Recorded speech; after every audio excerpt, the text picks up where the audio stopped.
Assalamualaikum warahmatullahi wabarakatuh. Salam sejahtera untuk kita semuanya.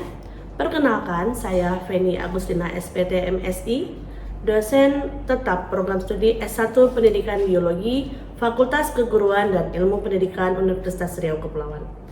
Pada kesempatan kali ini, saya akan menyajikan sebuah video pengajaran di mana video tersebut merupakan pernyataan diri dosen pada unjuk kerja Tridharma Perguruan Tinggi atau kita kenal dengan PDD UKTP pada bidang pengajaran. Video tersebut merupakan salah satu syarat untuk mengikuti sertifikasi dosen. Mata kuliah yang akan saya bawakan pada kesempatan kali ini adalah mata kuliah ilmu gizi. Mata kuliah ini merupakan mata kuliah wajib prodi dengan bobot 2 SKS. Dan mata kuliah ini berlangsung di semester genap yang tepatnya diajarkan pada semester 4. Adapun acuan pendekatan yang saya gunakan pada proses pengajaran mata kuliah ini adalah delivery, instruction, and assessment, di mana pada proses perkuliahan tersebut ada transfer ilmu berupa penyampaian materi yang saya berikan kepada mahasiswa mencakup beberapa materi yang telah disusun dengan rapi tentunya sesuai dengan capaian-capaian yang kita harapkan. Di samping itu, dalam perkuliahan tersebut ada proses interaksi di mana interaksi tersebut dimaksud adalah interaksi saya selaku dosen dengan mahasiswa dan interaksi mahasiswa dengan mahasiswa.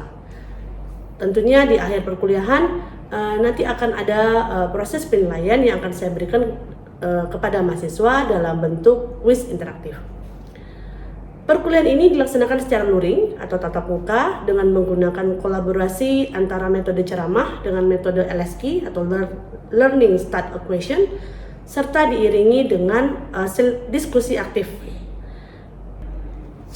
Pada metode ceramah, saya berusaha menyampaikan materi-materi yang terkait dengan mata kuliah ilmu gizi yang saya akan berikan secara lisan.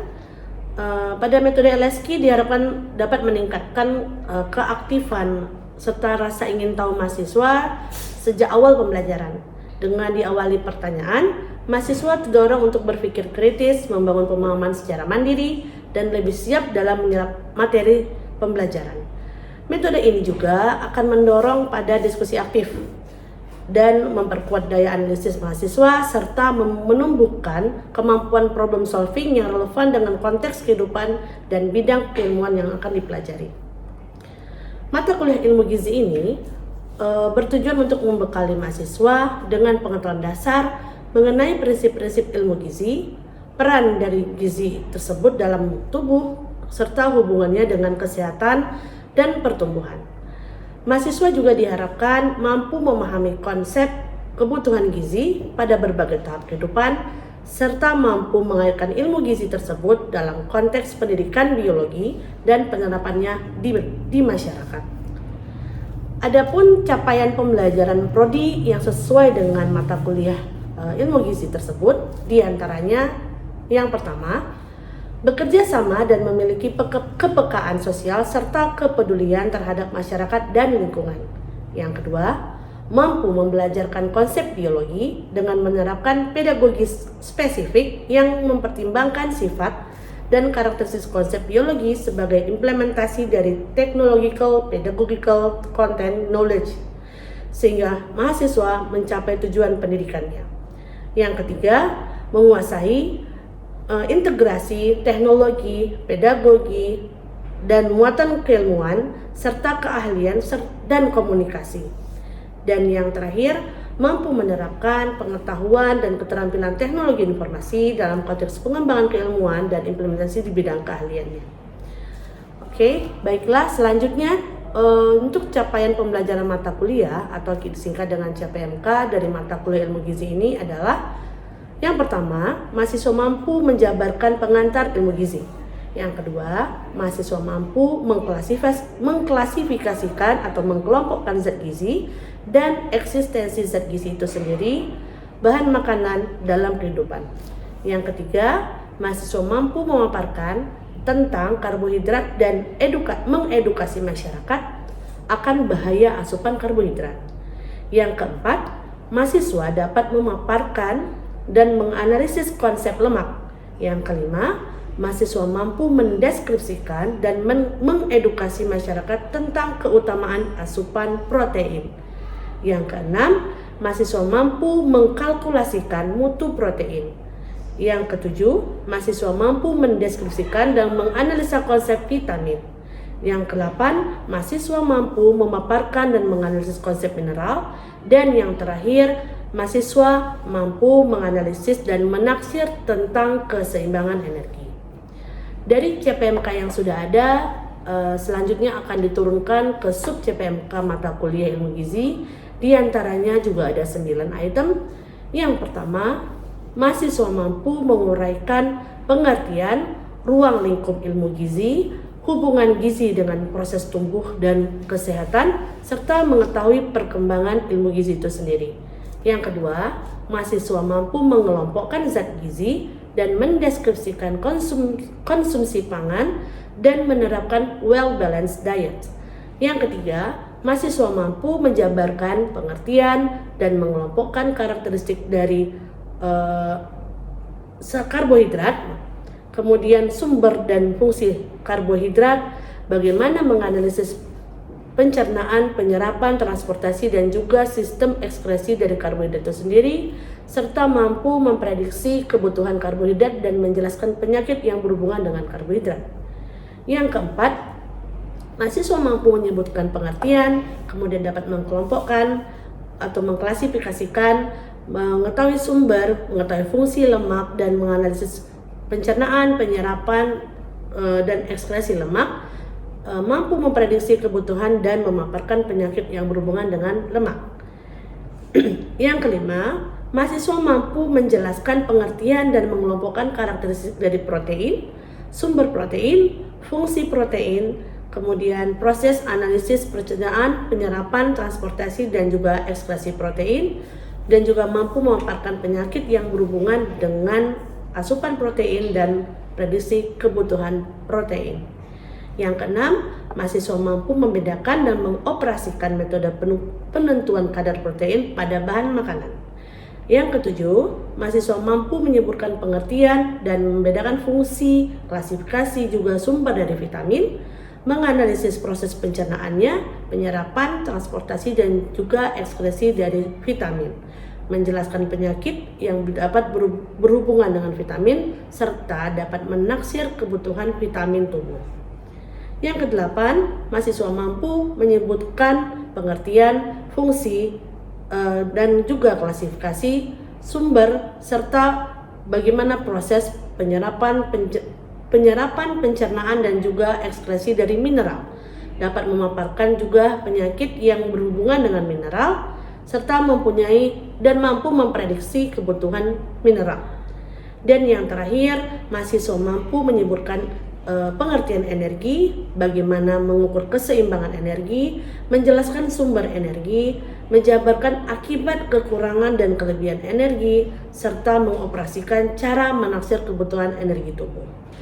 Baiklah, demikian deskripsi tentang mata kuliah ilmu gizi yang saya ampuh untuk melihat proses belajar dan pembelajaran secara langsung pada mata kuliah ini. Kita akan berinteraksi langsung dengan rekan-rekan mahasiswa dan membahas materi ilmu gizi yang pokok bahasannya adalah bahan makanan dan zat gizi. Terima kasih. Assalamualaikum warahmatullahi wabarakatuh. Bismillahirrahmanirrahim. Assalamualaikum warahmatullahi wabarakatuh.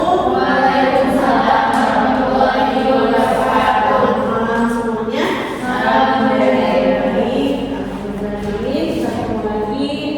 Di kelas ilmu gizi, kita lanjutkan pembahasan kita sudah ada pelajaran pendahuluan dari ilmu gizi. Hari ini kita akan lanjutkan lagi materi kita. Hari ini kita akan pelajari apa itu bahan makanan dan zat gizi. Mungkin masing-masing sudah tahu ada yang apa sih di situ. Kalian makan apa aja? Sumber yang makanan yang kalian makan apa? Nasi. Dan apa aja di nasi itu? Kayak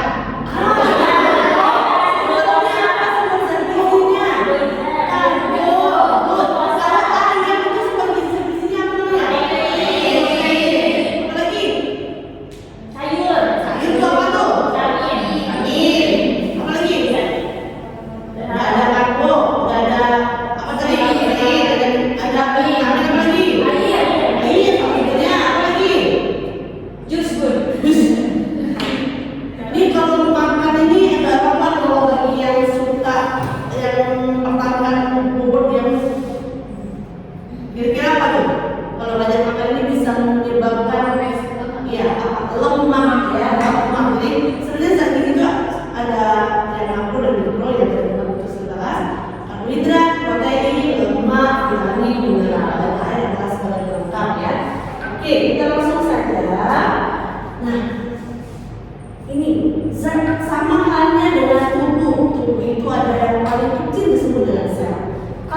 zat gizi jumlahnya satuan terkecilnya adalah zat gizi itu sendiri. Ya, satu zat gizi diartikan satuan yang menyusun bahan makanan itu paling kecil, ya. Nah, si zat gizi tadi kalau kita kelompokkan berdasarkan menu makanan kita sehari-hari, kita bisa dibagi menjadi berapa golongan, ya. Di antaranya pertama bahan makanan pokok yaitu nasi, ya. Bahan makanan pokok yaitu nasi ataupun ada yang makan roti di sini. Ada.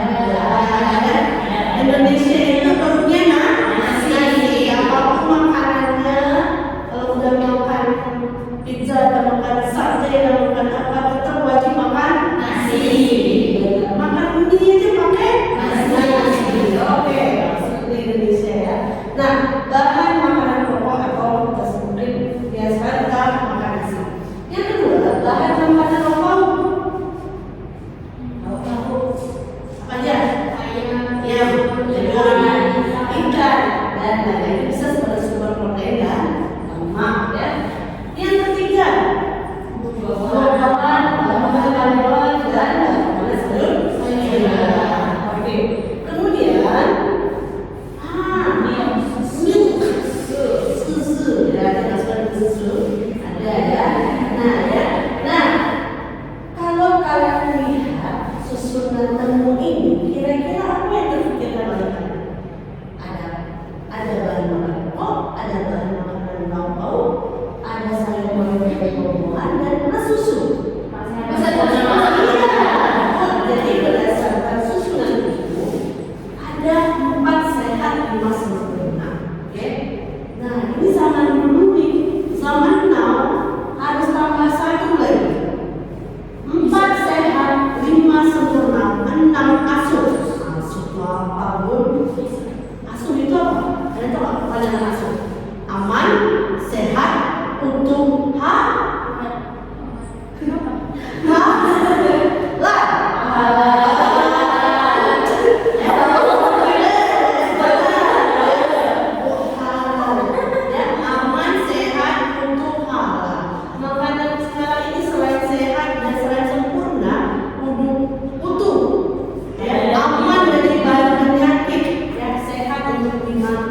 dan halal, ya.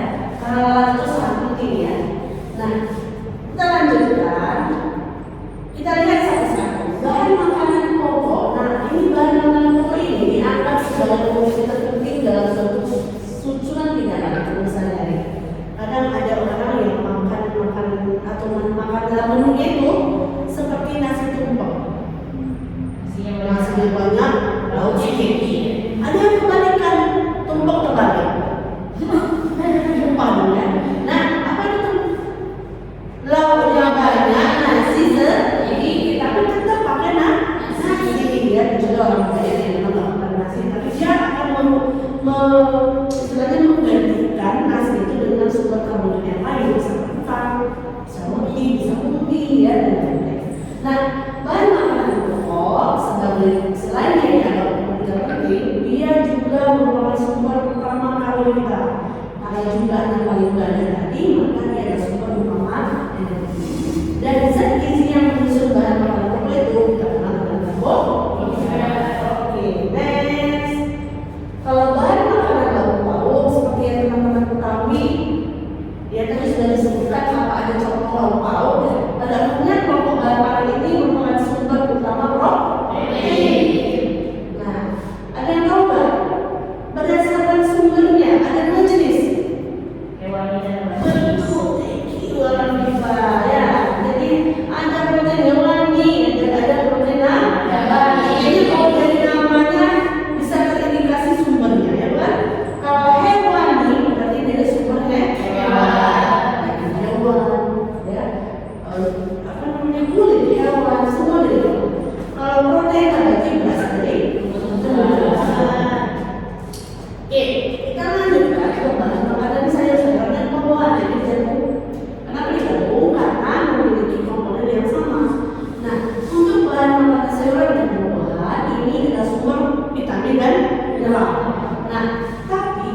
juga golongan buah-buahan dan sayur-sayuran yang juga sumber karbohidrat dan juga lemak. Apa itu? Ya, contohnya mungkin ada yang tahu gori. Gori itu nangka muda, ya, nangka muda.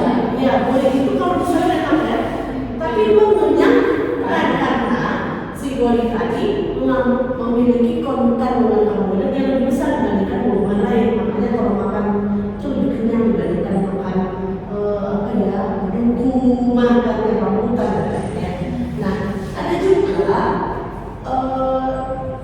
yang selain nangka muda juga ada pasukun.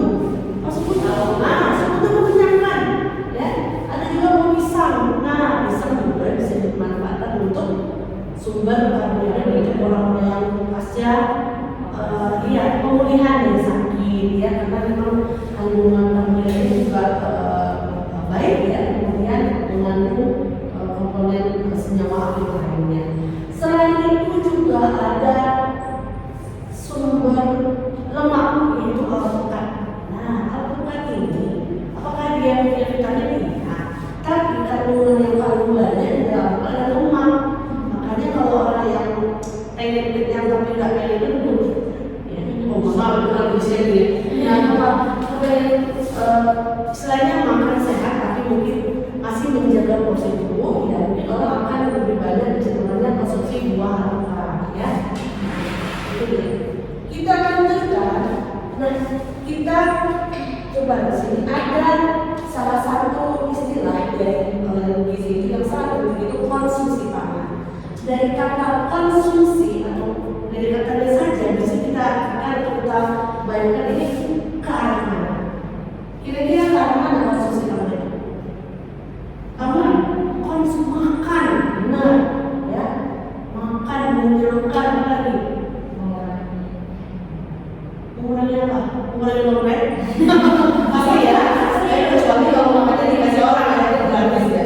Nah, kita lihat apa itu konsumsi pangan. Konsumsi pangan itu banyaknya jumlah pangan secara tunggal maupun beragam yang dikonsumsi seseorang, bisa juga dalam skala sekelompok besar ya. Nah, bertujuan untuk apa?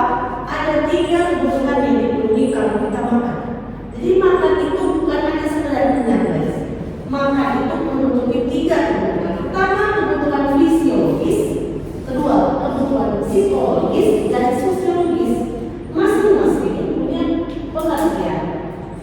Ketika kita makan, kebutuhan fisiologis kita tercukupi, yaitu upaya kita memenuhi keinginan makan tadi, menutupi rasa kriuk-kriuk di perut ya, untuk kita memenuhi lapar ya, untuk memperoleh zat gizi yang diperlukan tubuh. Habis makan pasti kenyang, terbebas ngantuk. Beda lagi ya. Nah, tapi yang jelas kalau tubuh sudah asupan makanannya cukup, pasti kita juga akan lebih semangat ya. Nah, yang kedua, kebutuhan yang dipenuhi dari konsumsi pangan adalah kebutuhan psikologis. Ternyata makan itu bukan hanya sekedar kenyang, tapi juga memenuhi kepuasan emosional dan selera. Ya, lagi kepengen makan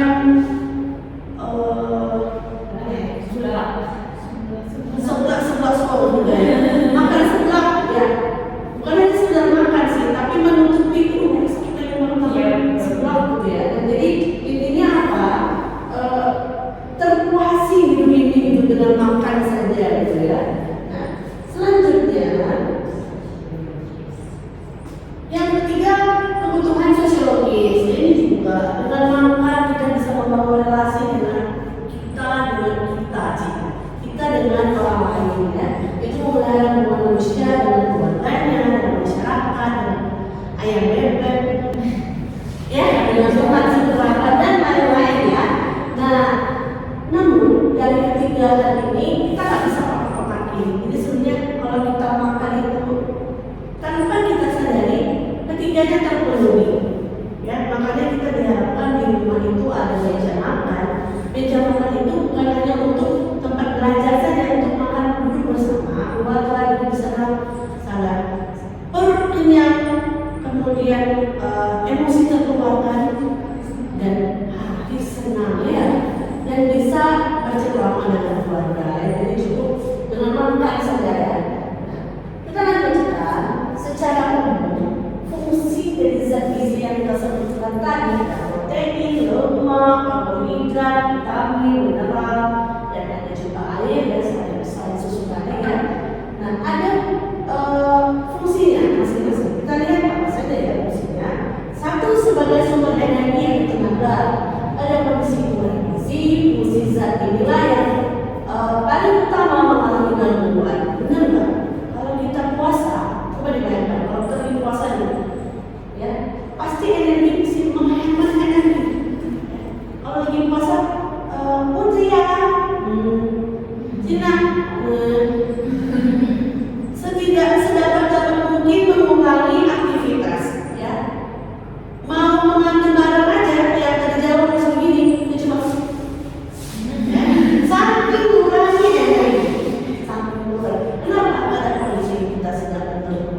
dan memelihara jaringan tubuh serta menggantikan sel-sel yang rusak.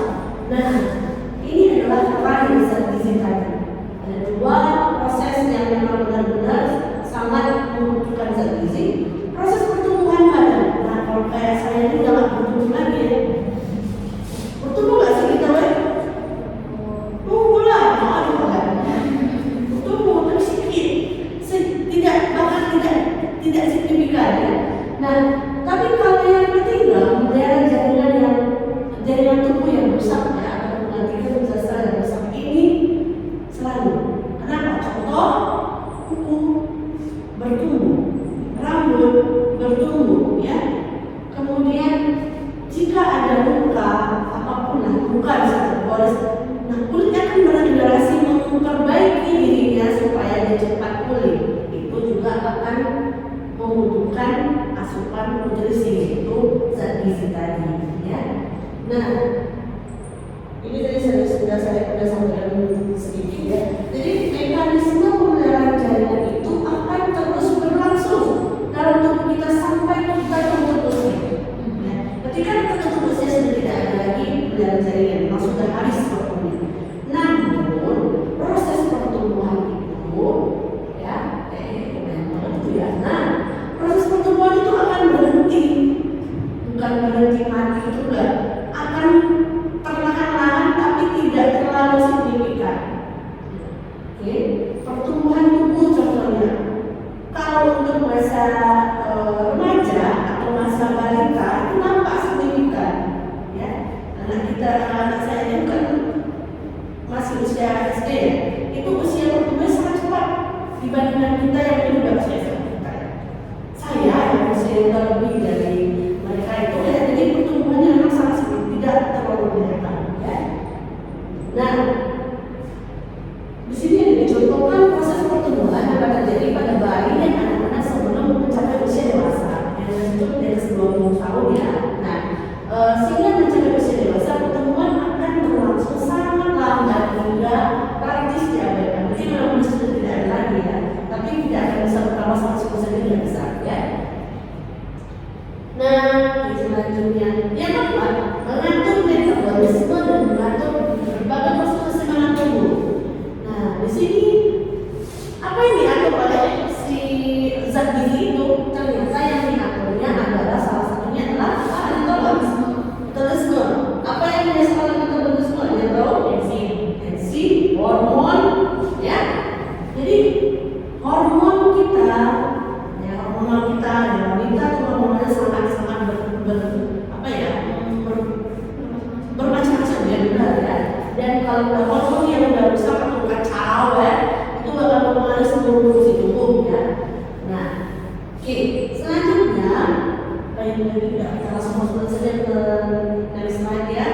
Nah, ada kasus di sini, kasus di mana pada kondisi tubuh yang mengalami defisiensi protein, mekanisme pengaturan aliran cairan tubuh akan mengalami gangguan, sehingga akan terjadi stagnasi cairan tubuh di dalam jaringan, disebut dengan poedema. Nah, poedema ini artinya ada pembengkakan pada organ. Contoh, di situ dikatakan ketika defisiensi protein. Defisiensi itu artinya apa? Kekurangan yang amat sangat. Jadi kalau kita kekurangan protein itu ibarat kata udah gizi sangat berubah ya. Nah, akan timbul banyak kok bisa tidak makan protein, timbul bengkak. Itu isinya apa?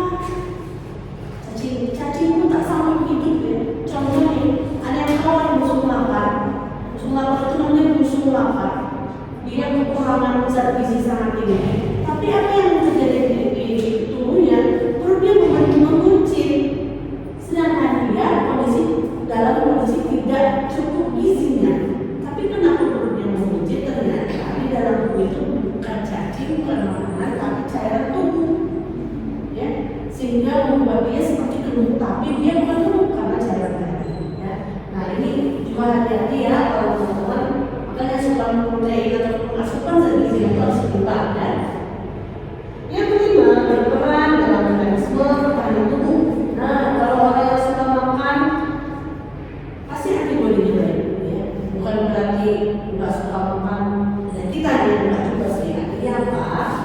Paling tidak kalau pola makan yang teratur itu imunitasnya juga akan lebih baik dibandingkan orang yang mungkin ya tidak suka makan ya, tidak mungkin kurang makannya gitu ya. Nah, di sini ada mekanisme pertahanan tubuh kita pakai menjadi berisiko informasi, ada sistem seluler, ada yang mengolah. Kalau yang seluler itu biasanya dilaksanakan oleh sel tubuh seperti leukosit atau sel darah putih ya. Sedangkan yang humoral itu dilaksanakan oleh antibodi tubuh ya, antibodi tubuh. Nah, kalau tadi berdasarkan susunan dan dasar yang sempurna, berdasarkan kita sudah tahu fungsi dari zat gizi. Nah, sedangkan ini berdasarkan fungsi zat gizi dikelompokkan 3 golongan. Yang pertama, zat gizi penghasil energi, ada karbohidrat, lemak, dan protein. Ternyata lemak dan protein pun juga bisa sebagai sumber energi.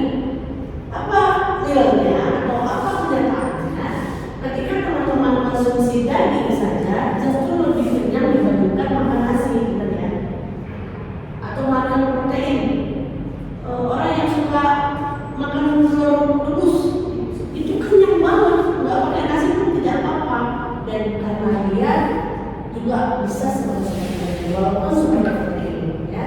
Bahkan lemak lebih lama tahannya daripada protein karena dia di metabolisme lebih lama dalam tubuh. Beda dengan karbohidrat, sumber makanan nasi tadi.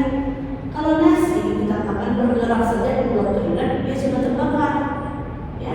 Sedangkan lemak dan protein dia butuh waktu untuk bisa dimanfaatkan oleh tubuh ya. Ketika tadi ada diserap dulu ya, disimpan dulu. Nah, sebagian besar dari zat gizi penghasil energi ini berasal dari bahan makanan pokok. Selanjutnya zat gizi pembangun sel, terutama pada protein. Sebagian besar zat gizi pembangun berasal dari bahan makanan lauk. Nah, makanya kalau orang yang sedang sakit pasti akan diberikan asupan protein yang tinggi, ya. Mungkin pasti ingat teman-teman sama COVID dulu ya, disuruh makan telur banyak-banyak, ya, disuruh minum susu, ya. Kenapa? Karena si virus tadi akan kalah sama imun yang baik, ya. Kalau penyakit yang berasal yang disebabkan oleh virus umumnya itu akan kalah dengan imun yang baik, ya. Yang ketiga, zat gizi pengatur. Nah, ini kalian benar. Zat gizi ini berasal dari bahan sel-sel dan tumbuhan. Coba dilihat, ada tadi kita sudah bahas ada pola 4 sehat di masa manusia. Apakah 4 sehat di masa manusia tidak dipakai lagi atau sudah dikatakan tidak baik? Kalau menurut teman-teman gimana? Tidak juga sih, ada juga. Cuma bagaimana orang yang sudah susu kan ada juga ya yang punya riwayat laktosa intoleransi yang memang tidak bisa konsumsi susu. Ingat, ada pentingnya susu soya ya, susu gitu ya. Namun beda halnya dengan susu sapi. Nah, pola 4 sehat di masa muda itu lebih mengutamakan pada jumlah susunannya. Jadi kalau orang ngomong 4 sehat di masa muda yang penting ada nasinya, ada lauknya, kemudian ada sayurnya, ada buahnya, ada airnya, ada susunya. Nah, tapi si 4 sehat di masa muda ini dia tidak menitik beratkan pada kandungan gizinya seberapa besar banyak kalori yang dikeluarkan oleh si piring nasi tadi itu sebuah menu tadi, ya. Nah, ternyata ada solusinya. Solusinya adalah pedoman umum gizi seimbang. Ini adalah istilah yang dipakai sekarang, bukan 4 sehat di masa muda lagi, yaitu PUBS atau bahasa kerennya udah balance diet. Nah, PUBS ini pedoman umum gizi seimbang. Apa bedanya? Terlihat pedoman umum gizi seimbang atau well balanced diet. Nah, si well balanced diet ini dia disusun dengan banyak pertimbangan aspek.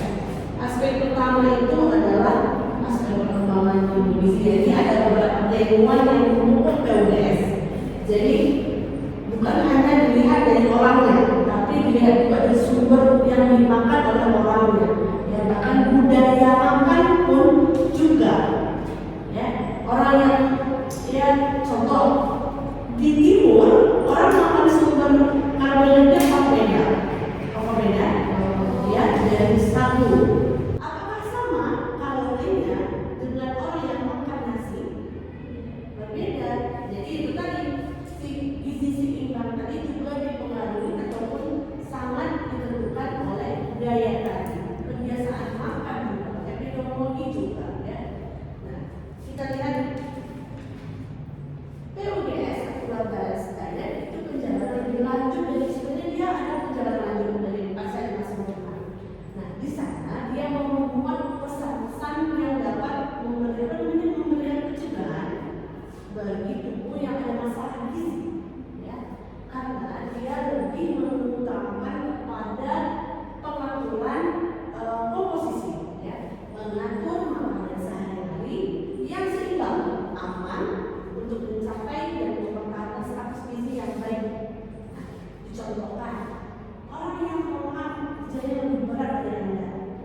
kalau diutamakan yang karbo, biarlah gaulnya sedikit, tapi nasinya banyak. Beda halnya sama kita. Udah ada ya, ini teman-teman pengennya kalian tidak. Kalau bisa nasi sedikit-sedikitnya, harus sebanyak-banyaknya. Kembali ya. Nah, tapi tetap semua itu ada positif dan negatifnya ya. Bagi teman-teman yang suka itu sih ya, contoh nih, saya mungkin sayur suka, tapi mungkin memilih jenis sayur yang saya makan. Ada juga saya nggak suka buah, tapi suka makan sayur. Saya tidak suka susu, tapi saya suka minum mungkin sumber protein lain ya, mungkin kayak yang tidak ya, kalau minuman susu yang paling utama ya, atau apa ya, buah-buahan. Yogurt itu susu, turunan dari susu ya. Nah, buah-buahan itu juga ada yang nggak suka buah anggur, tapi suka buah yang lain. Jadi apa ya, saling melengkapi. Itu juga bisa mentolerir itu ya, asalkan porsinya jangan terlalu overdosis. Nah, tadi saya sampaikan bahwa PPLS itu memberikan pengumuman pesan-pesan. Ada 13 pesan dasar yang makasih banget ya, 13 gitu ya. Nah, 13 pesan dasar yang antaranya yang maksud saya ya, teman-teman bisa lihat sendiri ada 13 pesan dasar yang termuat di dalam PPLS ya. Yang pertama yang harus kita ketahui, makanlah makanan yang beragam. Nah, ini repot ya, saking malamnya pas ada orang tua kan di rumah masakin ya, nggak harus jenisnya sih, artinya gini, hari ini makan telur, besok makan ikan, besok makan lagi, bisa kalau sesuai dengan kemampuan ekonomi masing-masing ya. Tapi itu juga pagi makan telur dadar, siang makan telur rebus, malam makan goreng telur panas kopi, besok kembali lagi telur rebus. Nah, itu nggak beragam ya, itu nggak beragam, itu cuma satu sumber ya. Jadi yang beragam ini mungkin beragam, walaupun hanya ikan teri yang bakar ikan bilis ya, itu juga sumber protein itu, karena mau sudah dihasilkan itu juga sumber protein. Yang kedua, makanlah makanan untuk mencukupi energi secukupnya. Ini yang susah diculik, secukupnya ya. Nah, kalau kita memang sudah dirasakan cukup, makan segitu ya udah, nggak usah berlebihan ya. Nah, yang ketiga, makanlah makanan sumber karbohidrat setengah dari kebutuhan energi, jangan lebih. Ini paham ya, setengah dari kebutuhan energi ya, jangan lebih. Nah, ini yang kadang sulit ya. Setelah makan nasi pakai makan mie pakai nasi itu udah lebih dari setengah, karena kita tahu itu sumber karbohidrat ada makan double ya. Nah, selanjutnya batasi konsumsi lemak dan minyak sampai 1/4 dari kebutuhan energi. Nah, juga lemak dan minyak kita kurangi ya, boleh tapi tidak besar terlalu banyak. Gunakan garam yang premium, insya Allah semua sudah premium garam kita ya. Kemudian yang keenam, makanlah makanan sumber zat besi. Apa aja nih sumber zat besi? Bisa dari sayuran, dari buah ya. Nah, yang ketujuh, ini bagi mungkin calon-calon ibu harus tahu benar bahwasanya ASI itu diberikan hanya sampai 6 bulan. Sisanya ASI juga diberikan ditambah dengan MPASI, makanan terlapis air susu ibu. Seperti yang teman-teman tahu, ASI ini adalah makanan yang paling sehat sedunia. Ya. Coba dibayangkan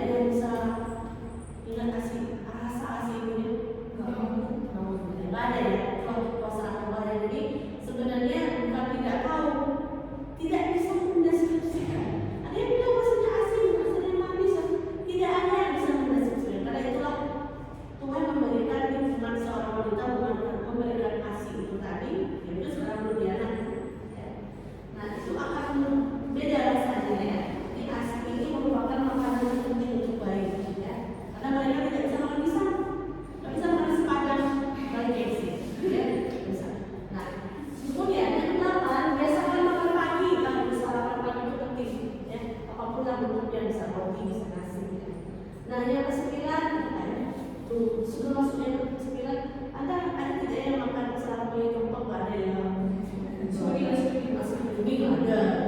Yang kesembilan, minumlah air bersih aman dan cukup jumlahnya. Berapa gelas kita harus minum sekali? 18 ya. Lebih tak apa-apa, kurang jangan ya.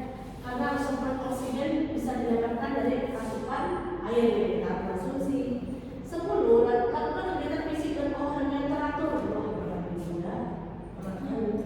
Berat badan bunda ya. Tapi ingat, kegiatan fisik itu ya termasuk olahraga. Terkadang ada yang mengatakan, saya cuma udah fisik kok ini kok masa benci bukan keringetan kok, tapi kok nggak bilang tidak bisa dikatakan olahraga ya tidak. Saya sudah pernah berkonsultasi, juga pernah nanya ke dokter. Ternyata yang namanya olahraga itu memang kita niatkan memang fisik kita memang untuk berolahraga, walaupun sekedar berjalan kaki. Tapi kalau aktivitas di rumah, apakah termasuk olahraga? Tidak. Memang aktivitas itu memang daily kita dilakukan. Ya, beda ya. Kalau olahraga memang kita khususkan benar-benar semua kita arahkan ke organ kita ini memang kita fungsikan. Ya.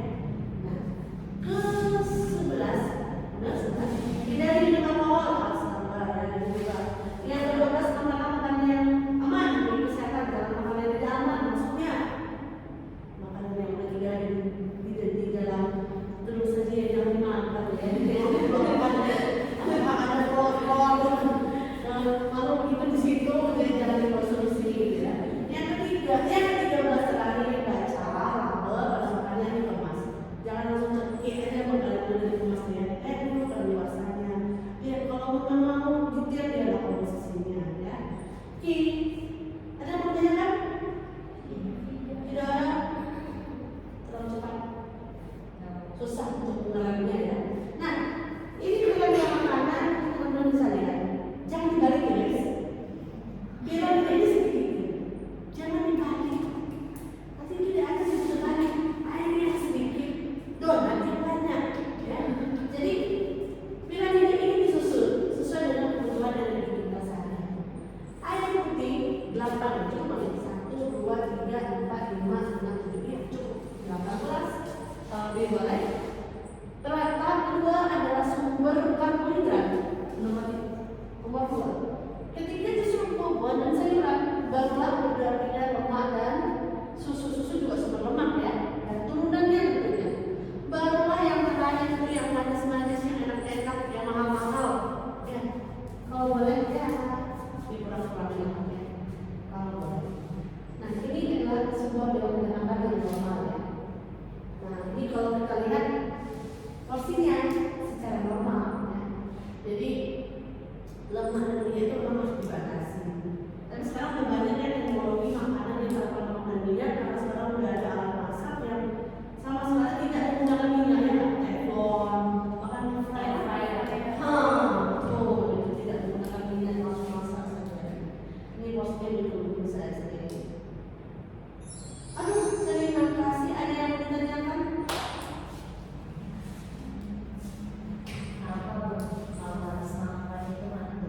Kenapa yang bilang-bilang? Ada yang tahu? Kenapa kalau habis makan terasa mata itu sudah tinggal bawah?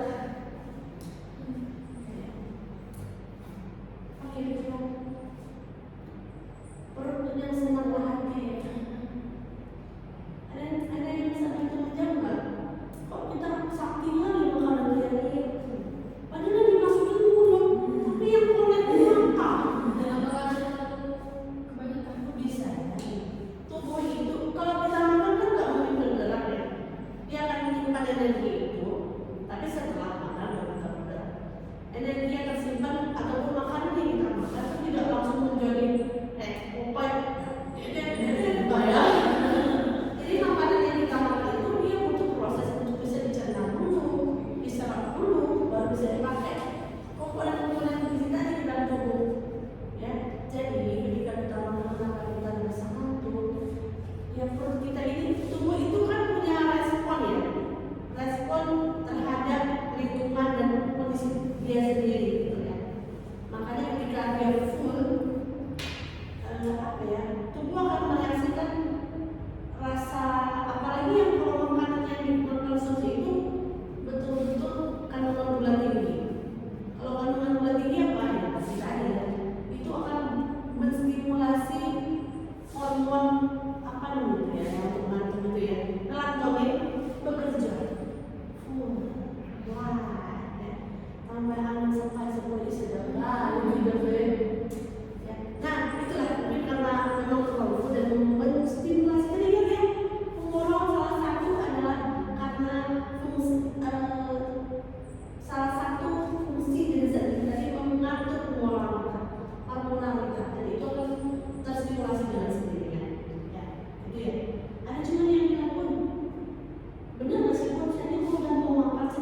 masuk ke kamar mandi itu. Bagi apa ada dong yang di tubuh saya ini? Ya, jangan salah, yang mau makan bukan yang ketika dia langsung kemarin ya. Iya, ya, makan di luar itu adalah sisa makanan yang makan kemarin. Ya, jangan dikira waktu ini makanan yang habis langsung tidak langsung makan di sini. Tidak ya. Jadi makanan yang kita makan itu adalah makanan butuh proses itu baru sampai ke feses gitu ya. Ada lagi yang mau ditanyakan? Nggak ada? Soalnya kalau nggak ada, oke, minggu depan kita akan kuis ya. Dipersiapkan dengan baik. Materinya simple aja, kita kuis pakai quizzes. Jadi kita akan